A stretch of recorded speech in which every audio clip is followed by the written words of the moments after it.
ஓம் சக்தி தாயே போற்றி. நீ நல்லது நினைத்தால் இந்த தாயின் ஆசீர்வாதத்தில் உனக்கு நல்லது மட்டுமே நடக்கும். என் அன்பு குழந்தையே, இன்று இந்த அம்மாவினுடைய வாக்கினை நீ கேட்கும் நேரம் உன் கர்ம வினைகள் அத்தனையும் நிச்சயமாக விலகிவிடும். என் தங்க பிள்ளையே, நீ கோடி கோடியாக கொட்டி கொடுத்தாலும் கிடைக்காத வரமல்லவா இந்த அம்மாவினுடைய ஆசீர்வாதம். இன்று என் குழந்தைக்கு அந்த ஆசீர்வாதம் கிடைத்திருக்கின்றது என்றால் என் பிள்ளை, நீ புரிந்து கொள்ள வேண்டிய விஷயம் என்ன தெரியுமா? இன்னும் நிறைய இருக்கின்றது என் தங்கமே. எல்லோரும் உன்னை ஒதுக்கி வைக்கின்றார்கள், எல்லோரும் உன்னை ஏளனமாக பார்க்கின்றார்கள். யாரும் உன்னை எந்த ஒரு விஷயத்திற்காகவும் சேர்த்து வைப்பது கிடையாது. நீ நல்லதை செய்தாலுமே அதில் ஒரு குற்றம் குறைகளை பார்த்து கொண்டுதான் இருப்பார்கள் என்று என் குழந்தை நீ வருத்தப்பட்டு என்னிடத்தில் முறையிட்டாய் அல்லவா என் தங்கமே. உன் அம்மா நான் உனக்கு துணையாக இருக்கும் பொழுது நீ எதை பற்றியும் கவலைப்பட்டு கொண்டிருக்காதே. நீ உண்மையாக ஒரு விஷயத்தை செய்வதனால்தான் இந்த அம்மாவினுடைய அன்பும் ஆசீர்வாதங்களும் உனக்கு கிடைத்திருக்கின்றது. அப்படி என்றால் நீ ஒன்றை நன்றாக புரிந்து கொள்ள வேண்டும் என் குழந்தையே. எத்தனை பேர் உன்னை என்னவாக நினைத்தாலும் சரி, வாழ்க்கையில் உன்னை எந்த இடத்தில் ஒதுக்கி வைத்தாலும் சரி, இந்த வாழ்க்கையில் உன்னை உன் அம்மா நான் உயர்ந்த நிலைக்கு கொண்டு செல்வேன் என்பதனை மட்டும் நீ புரிந்து கொள்ள வேண்டும். யாரும் இல்லை என்று வருந்தாமல் எந்த ஒரு சூழ்நிலையிலும் உனக்காக இந்த அம்மாவின் உன் இல்லத்தில் நின்று கொண்டிருப்பேன் என்பதனை மட்டும் நீ மறந்து விடாதே என் தங்க பிள்ளையே. பணம் மட்டும்தான் உலகம் என்று நினைத்த சில நல்ல மனங்களை கொண்ட மனங்களை காயப்படுத்துகின்றார்கள் அல்லவா? அப்படிப்பட்ட மனது இந்த பூமியை தவிர வேறு எங்கும் செல்லாதபடி ஆகும். இன்று உயிரோடு இருக்கும் வரை மட்டுமே அதை அனுபவிக்க முடியும். ஒருவேளை நாளை அவர்கள் இறந்து விட்டால் அதை கூட அவர்கள் எடுத்து செல்ல முடியுமா? நிச்சயமாக முடியாது. இதையெல்லாம் அவர்களுக்கு உணர்த்தக்கூடிய காலம் வந்துவிட்டது என் தங்க பிள்ளையே. அன்பாக பழகுவதை எல்லாம் மறந்து அழகாக எப்படி உண்மையாக பழக வேண்டும் என்று இந்த வாழ்க்கை உனக்கு கற்றுக் கொடுத்திருக்கின்றது அல்லவா? இதுவும் உனக்கு கிடைத்த நல்ல அனுபவம்தான் என்பதனை நீ மறந்து விடாதே. கஷ்டங்களை வளர்த்தவர்களை விட கஷ்டங்களை அனுபவித்து வளர்ந்தவர்களுக்குத்தான் தெரியும் என் தங்க குழந்தையே. ஒவ்வொருவர் வாழ்க்கை ஒவ்வொரு அடிக்கும் எவ்வளவு வலி என்று அவர்களுக்கு மட்டும்தான் தெரியும். தீராத பிரச்சனைகளை எல்லாம் தீர்த்துவிடும். ஆனால் இங்கு யார் முதலில் பேசுவது என்று ஆணவத்தில் தான் பல உறவுகள் பிரிந்து சென்று விடுகின்றது என் குழந்தையே. மனிதர்கள் இது போன்ற விஷயங்களை எல்லாம் புரிந்து கொள்வதற்கான கால நேரம் இன்னும் வரவில்லை. அப்படி என்றால் அதனால் இந்த குடும்பத்தில் பல பிரச்சனைகள் பலரது வாழ்க்கையை புரட்டி வதைத்து கொண்டிருக்கின்றது என் தங்கமே. ஒரு மனிதனை மகிழ்ச்சியாக மாற்றக்கூடியது அவருடைய செல்வமோ பொருளோ கிடையாது. போதும் என்கின்ற எண்ணமும் எது வந்தாலும் ஏற்றுக்கொள்ளக்கூடிய மனப்பக்குவம்தான் ஒரு மனிதனை மகிழ்ச்சியாக வாழ்க்கையில் மாற்றுகின்றது என்பதனை புரிந்து கொண்டாலே போதும். இந்த வாழ்க்கை உனக்கு மிக சிறப்பானதாக மாறிவிடும் என் தங்க குழந்தையே. ஏறக்குறைய நீ இந்த நிலைமைக்கு வாழ்க்கையில் வந்து கொண்டிருக்கின்றாய் என் செல்ல குழந்தையே. நீ இந்த நிலையில்தான் இப்பொழுது வாழ்க்கையில் வாழ்ந்து கொண்டிருக்கின்றாய். சில விஷயங்களை மட்டும் நீ உன்னுடைய வாழ்க்கையில் திருத்தி கொண்டால் போதும் என் அன்பு பிள்ளையே. அப்படிப்பட்ட நிலையை நீ அடையும் பொழுது உனக்கு இன்பம் துன்பம் எது வந்தாலும் இரண்டும் ஒன்றுதான் என்ற மனப்பக்குவத்தை நீ அடைந்து விடுகின்றாய். நீ மிகப்பெரிய ஞானியாக மாறிவிட்டது போன்ற எண்ணம் தானாகவே வந்துவிடும். எல்லா சூழ்நிலையிலும் உனக்கான நேரம் நீயாகவே உருவாக்கி கொள்ள தொடங்கிவிட்டாய் அல்லவா? அது மட்டுமல்ல என் அன்பு பிள்ளையே, உனக்கான நேரத்தை நீயே உருவாக்க தொடங்க வேண்டும். உனக்காக வேறு யாரும் வந்து எந்த ஒரு விஷயத்தையும் நிரூபிக்க முடியாது அல்லவா? அப்படி வேறு யாரும் நிரூபித்தாலும் அது உன்னை விட சிறப்பாக இருக்காது என்பதனை நீ புரிந்து கொள். இப்படித்தான் நான் இருக்க வேண்டும் என்று சொல்லி யாரையும் ஒரு அடியாக திருத்திவிட முடியாது அல்லவா? என் குழந்தையே, என்னவோ எண்ணங்கள் உன் மனதில் எப்பொழுதும் இருந்து கொண்டே இருக்கும். இத்தனை பேரும் உன்னை சுற்றி நடந்து கொண்டிருந்த செயல்களை பார்க்கும் பொழுது மனது படுகின்ற பாடு என்னவென்று உன் அம்மா நான் அறிவேன் அல்லவா? என் தங்க பிள்ளையே, எனக்கு கோடி கோடியாக கொட்டி கொடுத்து என் மேல் வந்து கொட்டினாலும் அவர்கள் நினைத்த காரியத்தை நான் ஒருபொழுதும் செய்வதற்கு அனுமதிக்க மாட்டேன் என்பதனை நீ தெரிந்து கொள். அது மட்டுமல்ல, அவர்களின் வேண்டுதலுக்கு ஒருபொழுதும் நான் செவிசாய்க்க மாட்டேன் என்பதனையும் நீ புரிந்து கொள்ள வேண்டும். பணம் என்ற ஒன்று இந்த தெய்வத்திடம் ஒரு பொழுதும் செல்லாது என்பதனை நீ புரிந்து கொள். உண்மையான அன்பு என்ற ஒன்று மட்டும் இருந்தால் போதும். என்னிடத்தில் வந்து நிற்கின்ற எல்லோரும் அவர்கள் வாழ்க்கையில் கேட்ட வரங்களை எல்லாம் நான் நிச்சயமாக செய்து கொடுப்பேன் என்பதனை நீ ஒரு நாளும் மறந்துவிடக் கூடாது. என் தங்க பிள்ளையே, உனக்கு ஒரு அனுபவம் கிடைக்கும் வரை யாருடைய அறிவுரைகளையும் அப்படியே நீ முழுமையாக நம்பி கேட்டு விடாதே. ஏனென்றால் கஷ்டங்களை எல்லாம் அப்படியே முழுமையாக நம்பிவிட பார்த்தால் ஒன்றுமே தெரியாது. அதையெல்லாம் அனுபவிப்பவருக்கு மட்டும்தான் தெரியும் இந்த வலியும் வேதனையும் என்னவென்று. வாழ்க்கையில் கடினமான பக்கம் என்றால் என்னவென்று நான் இன்னொருவருக்கு கஷ்டம் என்று நம்முடைய கஷ்டத்தை போல அவர்கள் சொல்கின்றார்கள். அப்படி என்றால் அப்பொழுது நம்மால் எளிமையாக புரிந்து கொள்ள முடியும் அல்லவா? அதை விட்டு கொடுத்து ஒருவர் சுலபமாக இருந்து கொண்டு கஷ்டமாக இருந்து கொண்டு மற்றவர்களுக்கு வருகின்ற கஷ்டத்திற்கெல்லாம் அறிவுரைகளை சொன்னால் நிச்சயமாக எப்படி ஏற்றுக்கொள்ள முடியும் என்பதனை என் தங்க பிள்ளை, வாழ்க்கையில் எல்லா கஷ்டங்களையும் நமக்கு வரும் பொழுது மட்டும்தான் அது புரியும். அவர்களுக்கு எத்தனை வேதனை மற்றவர்களும் அடைந்திருப்பார்கள் என்ற விஷயத்தை நீ தெரிந்து கொள்ள வேண்டும். எத்தனை வழிகளை அவர்களும் கடந்து வந்திருப்பார்கள் இந்த வாழ்க்கையில் என்று உனக்கு தெரிய வேண்டும். இந்த வாழ்க்கையில் நீ இன்னும் அனுபவிக்க வேண்டிய சூழ்நிலைகள் நிறைய இருக்கின்றது. என் தங்க குழந்தையே, நீ இப்பொழுதே உன்னுடைய மனதை வலிமையாக்கி கொள்ள வேண்டும். இனி வாழ்க்கையில் ஒரு பொழுதும் சோர்ந்து போய் நிற்கக்கூடாது. இனி வரும் நாட்கள் எல்லாம் இதைவிடவும் சற்று கடினமாகத்தான் இருக்கும்.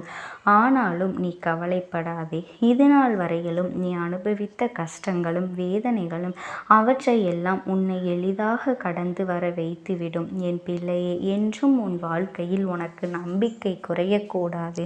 நீ நல்ல நிலையை அடைய வேண்டும் என்றால் உன்னுடைய தன்னம்பிக்கையானது இன்னும் அதிகமாக வர வேண்டும்.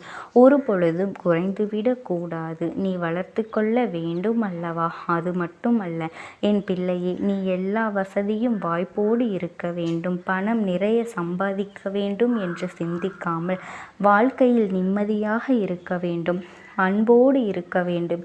கிடைத்ததை அனுபவித்தால் போதும் என்ற மனப்பக்குவத்தோடு நீ இருக்க வேண்டும். இது உனக்கான வாழ்க்கை, உன்னுடைய வாழ்க்கை என்பதனை நீ புரிந்து கொண்டாலே போதும். என் பிள்ளையே, மற்றவர்களை பார்த்து ஒரு பொழுதும் என் பிள்ளை அவர்களைப் போல ஆடம்பரமாக வாழ வேண்டும், அவர்களைப் போல செலவுகள் செய்ய வேண்டும் என்று அவர்களைப் போல நடந்து கொள்ள வேண்டும் என்றும் ஆசைப்பட்டால் அது தவறு இல்லை.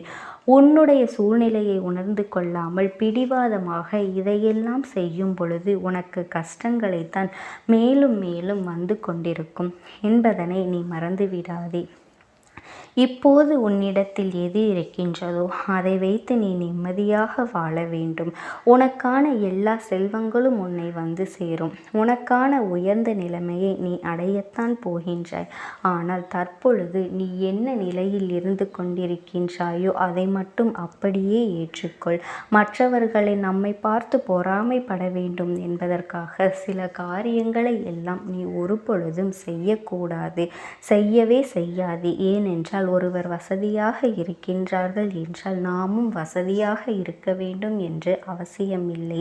அவர்கள் வசதியாக இல்லை என்றாலும் எதற்காக அவர்களை பார்த்து நாம் மகிழ்ச்சியடைய வேண்டும்? அதே போலத்தான் நான் வசதியாக இருக்கின்றாய், சந்தோஷமாக இருக்கின்றாய் என்றால் உன்னை பார்த்து மற்றவர்கள் பொறாமைப்படக்கூடாது. உன்னுடைய வளர்ச்சியை பார்த்து அவர்கள் சந்தோஷப்பட வேண்டும். எத்தனை நாட்கள் அவர்கள் கஷ்டமாக இருந்தாலும் பல பிரச்சனையிலேயே இருந்தார்கள், குடும்ப பிரச்சனையில் இருந்தார்கள். இப்பொழுது அவர்களுக்கு நல்ல நிலை வந்துவிட்டது என்று, உழைப்பால் அவர்கள் உயர்ந்திருக்கின்றார்கள் என்று, அவர்கள் தன்னம்பிக்கையால் ஜெயித்திருக்கின்றார்கள் என்று அவர்களை பார்த்து நீ சந்தோஷப்பட வேண்டும். உன்னை மற்றவர்கள் பேச வேண்டுமே தவிர உன்னை பார்த்து வேறு யாரும் பொறாமைப்பட்டு விடக்கூடாது என்பதில் நீ உறுதியாக இருக்க வேண்டும். என் தங்க குழந்தைக்கு இந்த தாயானவளினுடைய அன்பும் ஆசீர்வாதங்களும் என்றென்றைக்கும் முழுமையாக கிடைக்கும். ஓம் சக்தி. ஓம் ஆதிபராசக்தி. என் தங்கமே, நான் உங்களுக்கு ஒரே ஒரு வாய்ப்பினை உருவாக்கி கொடுக்கின்றேன். அந்த ஆத்மாவின் வாக்கினை கேட்பதற்கு இதுவே உனக்கு கிடைக்கின்ற கடைசி வாய்ப்பாகவும் இருக்கலாம். அதனால் என் பிள்ளையே, இந்த வாய்ப்பினை நீ சரியாக பயன்படுத்தி கொண்டு அந்த ஆத்மா உன்னோடு என்ன பேச நினைக்கின்றது, அவர்கள் எதை உன்னிடத்தில் சொல்ல நினைக்கின்றார்கள், வெளிப்படுத்த முயற்சி செய்கின்றார்கள், எதனால் உன்னை தேடி வந்திருக்கின்றார்கள் என்பதனை எல்லாம் நீ தெரிந்து கொள்ள வேண்டும். என் தங்க பிள்ளையே, அவர்கள் எப்படி இந்த தெய்வத்தின் அருகில் வந்தார்கள் என்று நீ யோசிக்கலாம். என் தங்கமே, உன்னுடைய இல்லத்தில் சமீபத்தில் இறந்து போன ஒருவரினுடைய ஆத்மாவானது சில நாட்களாகவே உன் இல்லத்தை சுற்றி சுற்றி வருகின்றது.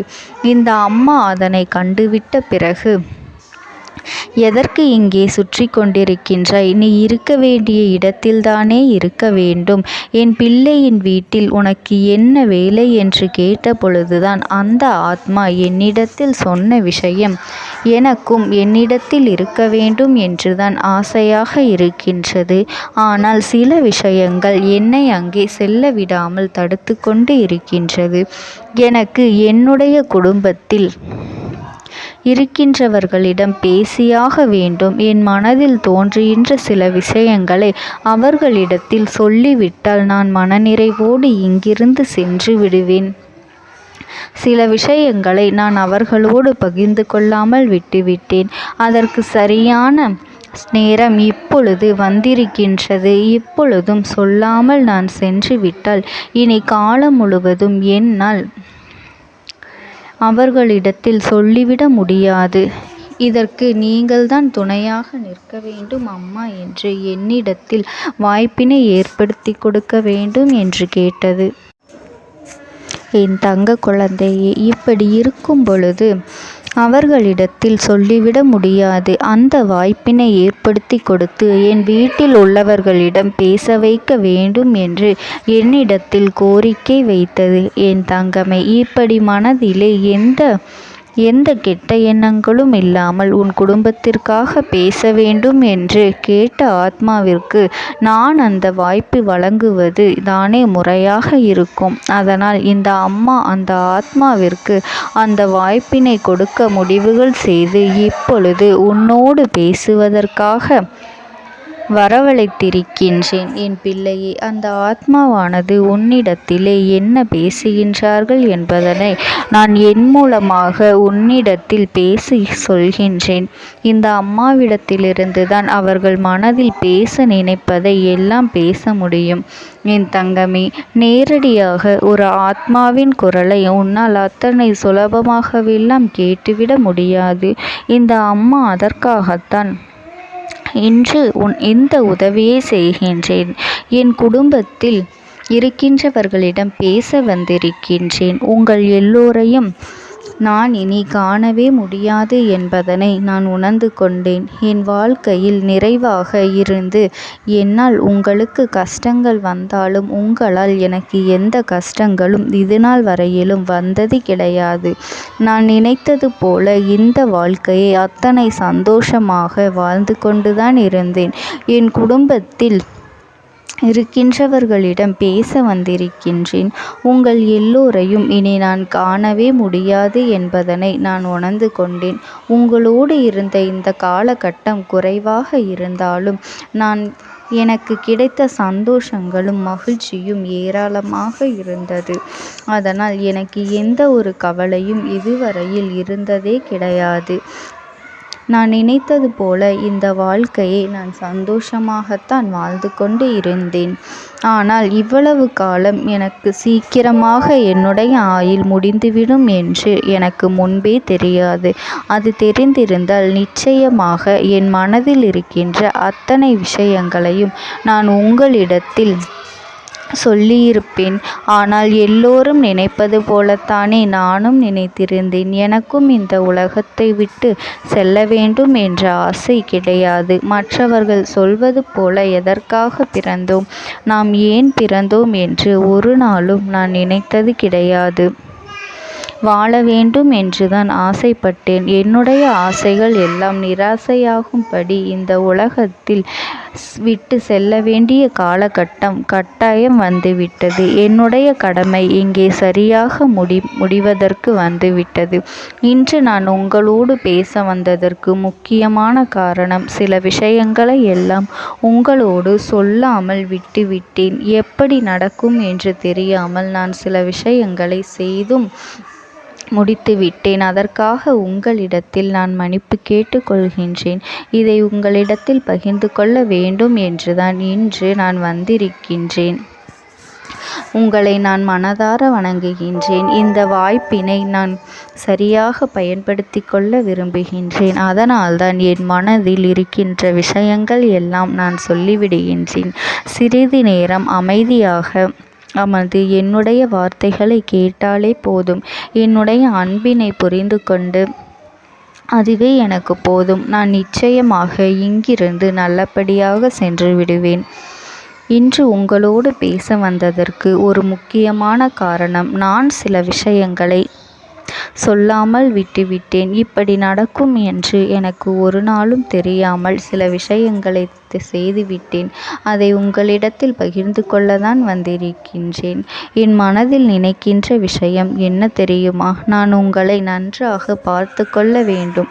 உங்களின் ஆசைகளை எல்லாம் நிறைவேற்றி கொடுக்க வேண்டும். உங்கள் வாழ்க்கையில் நடத்தி கொடுக்க முடியாமல் போனாலும் இனிமேல் அதையெல்லாம் நடத்தி கொடுக்க வேண்டும் என்று ஆசைப்பட்டு என்னால் ஆன முயற்சிகளை எல்லாமே செய்து கொண்டிருந்தேன். ஆனால் முழுமையான பலன்களை கொடுப்பதற்கு முன்பாகவே இது போன்று நடந்துவிட்டது.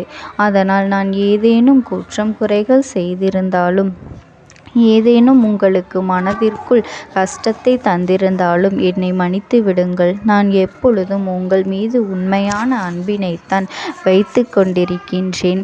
நான் ஒரு நாளும் மனதில் ஒன்றும் வெளியில் ஒன்றுமாக ஒரு நாளும் நான் நடந்து கொண்டது இல்லை. அதனால் என்னவோ என்னுடைய குணங்கள் சிலருக்கு இங்கே பிடிப்பதே இல்லை. எதுவாக இருந்தாலும் என்னோடு இருக்கின்ற என் குடும்பத்திற்கு தெரியும் அல்லவா நான் யார், என்னுடைய அன்பு எப்படிப்பட்டது என்று. அதனால் என்னுடைய அன்பினை முழுமையாக உணர்ந்து கொள்ள வேண்டும் என்று அதனை இங்கிருந்து ஏற்றுக்கொள்ளவே முடியாத ஒரு விஷயமாகத்தான் இருந்தது. நானும் அங்கும் அங்கும் ஓடி ஓடி மீண்டும் என்னுடைய உயிரை மீட்டெடுத்து விடலாம் என்றுதான் முயற்சி செய்தேன். ஆனால் அப்பொழுது என்னால் அதையெல்லாம் செய்ய முடியவில்லை. உயிரற்ற உடலாக இங்கே நின்று கொண்டிருக்கின்றேன். நாட்கள் செல்ல செல்ல இதை எனக்கு ஏற்றுக்கொள்ள பழகிவிட்டது. இனிமேல் இதுதான் என்னுடைய உலகம். மீண்டும் அங்கே செல்ல முடியாது என்பதனை நான் புரிந்து கொண்டேன். செல்ல முடியாவிட்டாலும் ஆத்மா என்று ஆன பிறகு என்னுடைய உலகத்தில் இருந்தால்தான் எனக்கு சந்தோஷம். மீண்டும் மனித வாழ்க்கைக்குள் என்னால் நுழைந்துவிட முடியாது. எனக்காக இத்தனை காலமும் அன்போடு பழகி எனக்கு எல்லாம் செய்த உங்களுக்கு நான் சொல்கின்ற விஷயம் ஒன்றுதான். நடந்தது எல்லாம் நடந்துவிட்டது. நடந்த விதையை யாராலும் இனி மாற்ற முடியாது. இனி நான் உங்களோடு இருக்க வேண்டும் என்று நினைத்தால் கூட அது நடக்காது.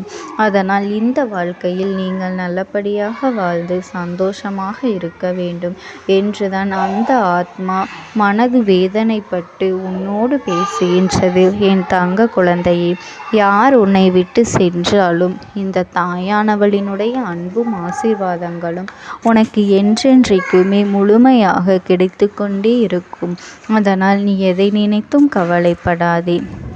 உனக்காக எப்பொழுதும் நான் இருந்து கொண்டே இருப்பேன். ஓம் சக்தி. ஓம் ஆதிபரா சக்தி. நீ விடுதலை கொடுக்க மாட்டாயா என்று என் பிள்ளை, நீ என்னை பார்த்து கேட்கின்ற விஷயத்திற்குத்தான் நான் முடிவினை கட்டப் போகின்றேன். இன்னமும் சுருக்கமாக உனக்கு சொல்ல வேண்டும் என்றால், உன்னுடைய பிடிவாதம் இந்த அம்மாவினிடத்தில் ஜெயித்து விட்டது என்பதுதான் உண்மை. என் குழந்தைக்கு எந்த ஒரு விஷயம் வேண்டும் என்று அடம்பிடித்து இத்தனை காலமும் நீ நின்று கொண்டிருந்தாயோ, அந்த ஒரு விஷயத்திலிருந்து உன் அம்மா நான் உனக்கு விடுதலையை கொடுக்க வேண்டும் என்று என் முன்னால் கதறி அழுதாயோ, அந்த விஷயத்தை இன்று உனக்கு நான் முடித்து வைக்கின்றேன். என் பிள்ளையே, சுற்றி இருக்கின்ற உறவுகளையெல்லாம் நம்புவதை விட்டுவிட்டு சற்று விலகி நிற்பதுதான் எல்லோருக்குமே நல்லது. ஏனென்றால் யாருடைய குணம் எப்பொழுது எப்படி மாறும் என்று யாராலும் கணித்துவிட முடியாது. ஒருவரிடத்தில் நல்லபடியாக பேசிக்கொண்டு வந்திருப்பாயானால் அவர்கள் மனதிற்குள் என்ன இருக்கின்றது என்று உன்னால் ஒரு பொழுதும் தெரிந்து கொள்ள முடியாது. அவர்களுக்குள் 1000 விஷயங்கள் ஓடும். உனக்கு செய்து தருவேன் என்று வாக்குறுதியை கொடுப்பார்கள். ஆனால் அதன் பிறகு பார்த்தாயானால் ஒரு நிமிடம் கூட யோசிக்காமல் சற்றென்று இவர்களுக்கு முடியாது என்று சொல்லிவிடுவார்கள். மனதிற்குள் அவர்கள் நினைப்பது, நீ சொல்வதை சொல்லிவிட்டு போ, நான் எதற்காக உனக்கு உதவி செய்ய வேண்டும் என்று எண்ணிக்கொண்டிருப்பார்கள். இது போன்ற போலிகள் அதிகமாக நிறைந்து இருக்கின்ற இந்த உலகத்தில் ஒரு விஷயத்திற்காக என் பிள்ளை நீ ஆசைப்படுகின்றாய் என்றால் அதை மிகவும் நான் கவனத்தோடு புரிந்து கொண்டு உன் வாழ்க்கைக்கு அது சரியா தவறா என்று, தேவைதானா தேவையில்லையா என்று, ஒரு வேலை கிடைத்தால் உன் வாழ்க்கை தெளிவாக இருக்குமா என்றால் நான் புரிந்து கொண்டுதான் உன் அம்மா நான் உன்னிடத்திலே சொல்ல முடியும் என்பதனை புரிந்து கொள். உனக்கு எத்தனை கால தாமதங்கள் ஆகியது என்பதனை அதனை புரிந்து கொள்ள அதை உன்னிடத்தில் ஒப்படைக்க வந்ததற்கு காரணம், பல அதிசக்தி வாய்ந்த பூஜைகளாலும் தெய்வங்களை நீ தொடர்ந்து வணங்கி கொண்டிருப்பதாலும் மட்டும்தான் உன் வேண்டுதல்கள் உச்சத்தை தொட்டுவிட்டது. தெய்வத்தின் மனதை நீ தொட்டுவிட்டாய். இனிமேல் உன்னிடத்திலிருந்து தெய்வத்தினால் தப்பிக்க முடியாது. நிச்சயமாக இனிமேல் இதனை நீ கொடுத்துதான் ஆக வேண்டும். எந்த எல்லைக்கும் செல்வதற்கு தயாராகிவிட்டாய். கடவுளுக்கு என்னென்ன செய்ய வேண்டுமோ அதையெல்லாம் என் பிள்ளை மனதார செய்து விட்டாய். உன்னுடைய அன்பிற்கு இந்த அம்மா நான் 5வது நாள் உன் வாழ்க்கையில் மிகப்பெரிய பிரச்சனையை தீர்த்து கொடுக்கின்றேன். அம்மாவினை நம்பினால் உனக்கு சத்தியம். என்னை நீ நம்பவில்லை என்றால் இந்த அம்மாவினால் நிச்சயமாக எந்த விஷயத்திலும் இதற்கு பொறுப்பாக முடியாது. உனக்கு நடப்பதை கூட நீ உணராமல் இருந்துவிட்டு நிச்சயமாக உன்னுடைய மனநிலையில் தான் மாற்றங்களை கொண்டு வர வேண்டும். இதனை புரிந்து கொள். ஒரு முறை அல்ல, பல முறை இதை நான் சொல்லியிருக்கின்றேன். வாழ்க்கையில் தெய்வத்தினுடைய சக்தி வந்துவிட்டது என்று